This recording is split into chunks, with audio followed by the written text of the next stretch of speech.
Hello ನನ್ನ ಕುಟುಂಬದವರೇ, ಹೇಗಿದ್ರೆಲ್ಲರೂ? ಇವತ್ತು simple ಹಾಗೂ ಟೇಸ್ಟಿಯಾದ ಕ್ಯಾಟ್ರಿಂಗ್ ಸ್ಟೈಲಲ್ಲೆಲ್ಲ ಟೇಸ್ಟ್ ಬರುತ್ತೆ ನೋಡಿ, ಸೇಮ್ ಅದೇ ರೀತಿಯಾದ ಚಿಕನನ್ನು ನಾವಿವತ್ತು ಮಾಡೋಣ. ಖಂಡಿತವಾಗ್ಲೂ ನಿಮಗೆ ಇಷ್ಟ ಆಗುತ್ತೆ ಇದು. ಇಲ್ಲಿ ನಾನು ಬ್ಯಾಡಿಗೆ ಮೆಣಸು ತೊಗೊಂಡಿದ್ದೀನಿ. ಒಂದು 25-30 ಬ್ಯಾಡಿಗೆ ಮೆಣಸು ನೀವು ತೊಗೊಂಡ್ರೆ ಆಯಿತು. ನಿಮ್ಮ ಖಾರದ ಅಕಾರ್ಡಿಂಗ್, ಅಂದರೆ ನಿಮಗೆ ಸ್ವಲ್ಪ ಖಾರ ಜಾಸ್ತಿ ಬೇಕಿದ್ದರೆ ಜಾಸ್ತಿ ಹಾಕ್ಬೋದು, ಯಾಕೆಂದರೆ ಬ್ಯಾಡಿಗೆ ಮೆಣಸು ಅಷ್ಟು ಖಾರ ಇರಲ್ಲ ಅಲ್ವಾ. ಹಾಗಾಗಿ ನಾನು ಇದನ್ನು ತೊಗೊಂಡಿದ್ದೀನಿ. ಇದನ್ನು ಚೆನ್ನಾಗಿ ಕುದಿಸ್ಲಿಕ್ಕೆ ಉಂಟು, ಸಾಫ್ಟ್ ಆಗಬೇಕು ಮೆಣಸು. ಆಮೇಲೆ ಇದರ ಪೇಸ್ಟನ್ನು ಮಾಡೋಣ ಈ ರೀತಿ. ನೆಕ್ಸ್ಟ್ ಇಲ್ಲಿ 1.5 kg ಚಿಕನ್ ತೊಗೊಂಡು ಅದಕ್ಕೆ ರುಚಿಗೆ ತಕ್ಕಷ್ಟು ಉಪ್ಪು ಹಾಗೂ ಅರಶಿನ ಪೌಡರ್, 1 ಚಮಚದಷ್ಟು ಚಿಲ್ಲಿ ಪೌಡರ್ ಹಾಕಿದ್ದೀವಿ. ಆಮೇಲೆ ಇದಕ್ಕೆ ಹಾಕೋಣ ಜೀರಾ ಪೌಡರ್, ಅದೇ ಚಮಚದಲ್ಲಿ 1 ಚಮಚದಷ್ಟು, ಗರಂ ಮಸಾಲ ಅರ್ಧ ಚಮಚದಷ್ಟು. ಹೋಮ್ ಮೇಡ್ ಆದ್ದರಿಂದ ಸ್ವಲ್ಪ ಸ್ಟ್ರಾಂಗ್ ಇರುತ್ತೆ, ಹಾಗಾಗಿ ಸ್ವಲ್ಪ ಹಾಕಿದ್ದೀನಿ. ಹಾಗೂ 1 ಚಮಚದಷ್ಟು ಇಲ್ಲಿ ಕೊತ್ತಂಬರಿ ಪೌಡರ್, ಹಾಗೂ ಜಿಂಜರ್ ಗಾರ್ಲಿಕ್ ಪೇಸ್ಟ್ 1 ಚಮಚದಷ್ಟು. ಓಕೆ, ಲಿಂಬೆ ರಸವನ್ನು ಕೂಡ ಇವಾಗ ಹಿಂಡೋಣ.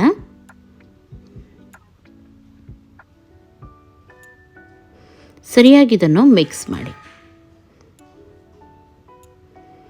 ಜಾಸ್ತಿ ಹೊತ್ತು ಮ್ಯಾರಿನೇಟ್ ಮಾಡಿ ಇಡಬೇಕಂತ ಏನಿಲ್ಲ, ಮಿಕ್ಸ್ ಮಾಡಿ ಇಟ್ಟರೆ ಆಯಿತು.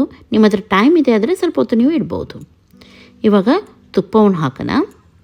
ತುಪ್ಪದ ಬದಲು ನೀವಿಲ್ಲಿ ಎಣ್ಣೆ ಕೂಡ ಯೂಸ್ ಮಾಡ್ಬೋದು, ಆದರೆ ತುಪ್ಪ ಹಾಕಿದರೆ ತುಂಬ ಚೆನ್ನಾಗಾಗುತ್ತೆ. ಓಕೆ, ತುಪ್ಪ ಚೆನ್ನಾಗಿ ಬಿಸಿ ಆದಮೇಲೆ ಇದಕ್ಕೆ ಚಿಲ್ಲಿ ಪೇಸ್ಟ್ ಮಾಡಿಟ್ಟಿದ್ವಿ ನೋಡಿ, ಅದನ್ನು ಹಾಕಿ ಸರಿಯಾಗಿ ಇದನ್ನು ಮಿಕ್ಸ್ ಮಾಡಬೇಕು. ಒಳ್ಳೆ ರೀತಿ ಫ್ರೈ ಆದಮೇಲೆ ಇದಕ್ಕೆ ಮ್ಯಾರಿನೇಟ್ ಮಾಡಿದ ಚಿಕನನ್ನು ನಾವು ಆ್ಯಡ್ ಮಾಡೋಣ. ಸರಿಯಾಗಿ ಇದನ್ನು ಮಿಕ್ಸ್ ಮಾಡಿ. ತುಪ್ಪದಲ್ಲಿಯೇ ಮ್ಯಾರಿನೇಟ್ ಆದ ಮಸಾಲ ಎಲ್ಲ ಸರಿಯಾಗಿ ಫ್ರೈ ಆಗಬೇಕು. ಕಲರ್ಫುಲ್ಲಾಗಿ ತುಂಬ ಚೆನ್ನಾಗಿ ಕಾಣ್ತಾ ಉಂಟಲ್ವಾ. ಇವಾಗ ಇದನ್ನು ಮುಚ್ಚಿಡೋಣ.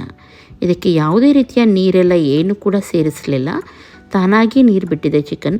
ಹಾಗಾಗಿ ಮೀಡಿಯಮ್ ಫ್ಲೇಮಲ್ಲಿ ಇದನ್ನು ಮುಚ್ಚಿಡಿ, ಒಳ್ಳೆ ರೀತಿ ಬೇಯಬೇಕಿದು. ಎಷ್ಟು ಚೆನ್ನಾಗಿ ಬಂದಿದೆ ನೋಡಿ, ಈ ರೀತಿ ಬರಬೇಕು. ಚಿಕನ್ ಇವಾಗ ಕಂಪ್ಲೀಟಾಗಿ ಬೆಂದಿದೆ, ಸ್ವಲ್ಪ ಡ್ರೈ ಆಗಲಿಕ್ಕೆ ಹಾಗೆಯೇ ಬಿಡ್ತಾ ಇದ್ದೀನಿ. ಇವಾಗ ಇಲ್ಲಿ ಒಳ್ಳೆ ರೀತಿ ಇದು ಡ್ರೈ ಆಗಿದೆ. ಇವಾಗ ತುಪ್ಪ ಎಲ್ಲ ಮೇಲೆ ಬಿಟ್ಟಿದೆ. ಈ ಟೈಮಲ್ಲಿ ನಾನು ಇದಕ್ಕೆ ಒಂದು ಅರ್ಧ ಕಪ್ಪಷ್ಟು ಕ್ಯಾಶು ಪೇಸ್ಟ್ ಇರುತ್ತೆ ನೋಡಿ, ಅದನ್ನು ಹಾಕಿ ಚೆನ್ನಾಗಿ ಇದನ್ನು ಮಿಕ್ಸ್ ಮಾಡ್ತಾ ಇದ್ದೀನಿ. ಈ ರೀತಿ ಮಿಕ್ಸ್ ಮಾಡಿ. ಓಕೆ, ಇವಾಗ ಒಂದು ಪಾತ್ರೆಯಲ್ಲಿ ತುಪ್ಪ ಅಥವಾ ಎಣ್ಣೆ ಯಾವುದು ಕೂಡ ನೀವು ತಗೊಳ್ಳಿ, ಸ್ವಲ್ಪ ತಗೊಂಡು ಅದಕ್ಕೆ ಸ್ವಲ್ಪ ಕ್ಯಾಶ್ಯೂನಟ್ ಫ್ರೈ ಮಾಡಿ ಹಾಕ್ತಾ ಇದ್ದೀನಿ. ಇದು ಸ್ವಲ್ಪ ಎಕ್ಸ್ಟ್ರಾ ಫ್ಲೇವರಿಗೆ. ಕೆಲವರಿಗೆ ಕ್ಯಾಶ್ಯೂನಟ್ ಇಷ್ಟ ಇಲ್ಲದವರು ಇದನ್ನು ಸ್ಕಿಪ್ ಮಾಡ್ಬೋದು ಬೇಕಿದ್ರೆ. ಸಣ್ಣ ಸಣ್ಣದಾಗಿ ಹೆಚ್ಚಿದ ಗಾರ್ಲಿಕ್ ತಗೊಳ್ಳೋಣ.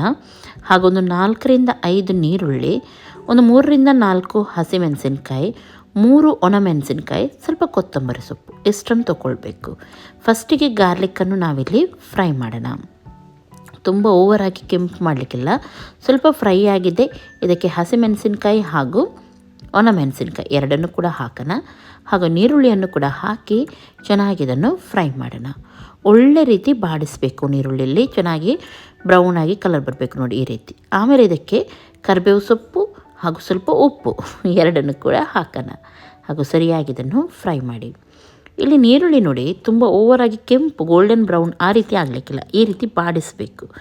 ಆಮೇಲೆ ಇದನ್ನು ಇದಕ್ಕೆ ಆ್ಯಡ್ ಮಾಡೋಣ. ಸ್ವಲ್ಪ ಬೆಲ್ಲ, ಸ್ವಲ್ಪ ನೋಡಿ ಎಷ್ಟು ತೊಗೊಂಡಿದ್ದೀನಿ ನೋಡ್ಬೋದು ನೀವು, ಸ್ವಲ್ಪ ಬೆಲ್ಲ ಹಾಗೂ ಕ್ಯಾಶ್ಯೂನಟ್ ಹಾಗೂ ಕೊತ್ತಂಬರಿ ಇವೆಲ್ಲವನ್ನು ಕೂಡ ಇವಾಗ ಒಟ್ಟಿಗೆ ಇದಕ್ಕೆ ನಾವು ಹಾಕಿಬಿಡೋಣ. ಹಾಗೂ ಜಸ್ಟ್ ಒಮ್ಮೆ ನೀವು ಸರಿಯಾಗಿ ಇದನ್ನು ಮಿಕ್ಸ್ ಮಾಡಿ ಗ್ಯಾಸನ್ನು ಆಫ್ ಮಾಡಿ. ತುಂಬ ಹೊತ್ತು ಇಡಲಿಕ್ಕಿಲ್ಲ, ಸರಿಯಾಗಿ ಸ್ವಲ್ಪ ಮಿಕ್ಸ್ ಮಾಡಿ ಗ್ಯಾಸನ್ನು ಆಫ್ ಮಾಡಿದರೆ ಆಯಿತು.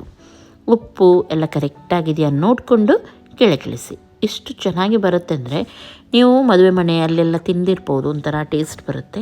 ಅದೇ ರೀತಿ ಟೇಸ್ಟನ್ನು ನಾವು ಮನೆಯಲ್ಲಿ ಕೂಡ ಮಾಡ್ಬೋದು, ಹಾಗೂ ತುಂಬ ಚೆನ್ನಾಗಿರುತ್ತೆ. ನಾವಿಲ್ಲಿ ತುಪ್ಪ ಸ್ವಲ್ಪ ಜಾಸ್ತಿ ಯೂಸ್ ಮಾಡಿದ್ದೀವಿ, ಸ್ವಲ್ಪ ತುಪ್ಪದ ಫ್ಲೇವರ್ ಸ್ವಲ್ಪ ಜಾಸ್ತಿ ಬರಲಿ ಅಂತ ಹೇಳಿ. ನಿಮಗೆ ಬೇಕಿದ್ರೆ ನೀವು ಸ್ವಲ್ಪ ಕಮ್ಮಿ ಕೂಡ ಯೂಸ್ ಮಾಡ್ಬೋದು. ನಾನು ಹೇಳಿದಷ್ಟೇ ಹಾಕಬೇಕಂತೇನೂ ಇಲ್ಲ. ಇವತ್ತಿನ ಈ ರೆಸಿಪಿ ಇಷ್ಟ ಆಯಿತು ಅಂದರೆ ಲೈಕ್ ಮಾಡಿ, ಶೇರ್ ಮಾಡಿ, ಸಬ್ಸ್ಕ್ರೈಬ್ ಮಾಡಿ. ಇನ್ನು ನಾಳೆ ಸಿಗ್ತೀನಿ ಒಳ್ಳೆ ರೆಸಿಪಿಯೊಂದಿಗೆ. ಎಲ್ಲರಿಗೂ ಟೇಕ್ ಕೇರ್, ಬಾಯ್ ಬಾಯ್.